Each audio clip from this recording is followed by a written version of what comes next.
Carte mentale sur le lien entre les pourcentages et les fonctions. Dans cette carte mentale, nous allons considérer le pourcentage de 20%. Bien sûr, on peut faire changer ce pourcentage par la valeur que l'on souhaite. Et x sera ici la valeur de départ. On va commencer par ce qu'il y a à gauche. Prendre par exemple 20% de x euros, de x grammes, de ce que vous voulez. Eh bien, pour obtenir la valeur de cette quantité, il suffira de multiplier par 0,2, puisque 20% ça correspond à 20 sur 100, et 20 sur 100 c'est égal à 0,2. La fonction qui lui correspond, c'est une fonction linéaire, f de x est égal à 0,2x, puisqu'on a dit qu'on multipliait x par 0,2. Deux exemples concrets. Quelle quantité, par exemple, pour 20% de 35 grammes de sucre? Eh bien, on va prendre 35 et on le multiplie par 0,2. On va obtenir 7 grammes.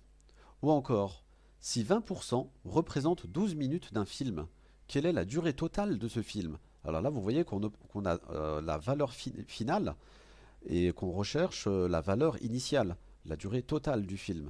Eh bien, dans ce cas-là, au lieu de multiplier par 0,2, on va diviser par 0,2 et on obtient 60 minutes.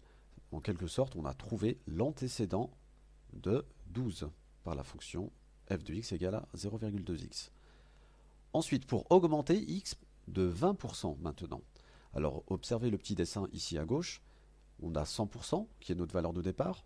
On l'augmente de 20%. On obtient donc 120%. 120 sur 100, c'est-à-dire 1,2.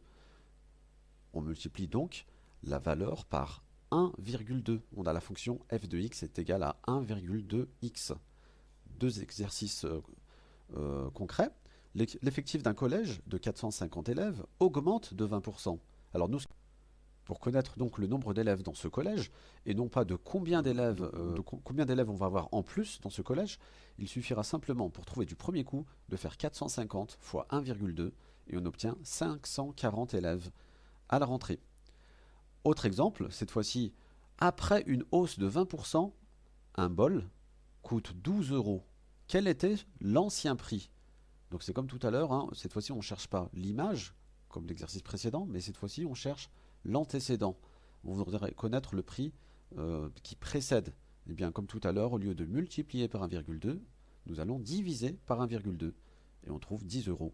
Donc vous constatez ici qu'à chaque fois, le coefficient trouvé, 1,2, est supérieur à 1, puisque ça correspond à une augmentation, à un agrandissement. Maintenant, on va réduire x de 20%. Alors regardez le petit schéma ici, on avait 100%, on enlève 20% puisque c'est une réduction, il va donc nous rester 80%, 80% à payer par exemple dans le cadre de solde. Donc trouver 80% d'une quantité, ça va revenir à multiplier par 0,8, donc la fonction linéaire obtenue, c'est f de x est égal à 0,8x. Exemple, c'est les soldes, 20% de réduction pour un PC qui coûte 800 euros. Quel est le prix final? Eh bien, si on t'enlève 20%, il te reste 80% à payer. Et 80%, c'est 0,8. Donc on fait 800 fois 0,8. 640 euros. Voilà le prix de ce PC après solde. Ou alors, l'inverse, cette fois-ci, après une baisse de 20%, le pull coûte maintenant 22 euros. Quel était son prix initial avant la baisse? Au lieu de multiplier, nous allons diviser. 22 divisé par 0,8 et on trouve 27,50 euros, qui est un prix supérieur, ce qui est normal, puisque 22 euros était le prix soldé. Et enfin, pour finir, comment se rendre compte si on a une augmentation ou une réduction à partir d'une valeur initiale et d'une valeur finale? Eh bien, là, comme dans un tableau de proportionnalité, ça va consister à chercher ce coefficient en divisant la valeur finale par la valeur initiale. Ici, on passe de 40 à 48. Donc c'est évident que c'est une augmentation. Et lorsqu'on fait 48 divisé par 40, on obtient 1,2, qui est une valeur supérieure à 1. Eh bien, multiplié par 1,2, puisque ça signifie que pour passer de 40 à 48, on a multiplié par 1,2, ça signifie qu'on a eu une augmentation de 20%. Hein, revenez à ce qu'on avait fait ici. Enfin, dernier exemple, on passe de 80 euros à 64 euros. Donc là, il est évident qu'il s'agit d'une baisse, que le coefficient sera censé être inférieur à 1. On divise la valeur finale par la valeur initiale, 64 divisé par 80, on trouve 0,8. Et multiplié par 0,8, nous l'avons dit, ça signifie qu'il y a eu une baisse, une réduction de 20%. Donc voilà ce lien entre les pourcentages et les fonctions linéaires bien sûr.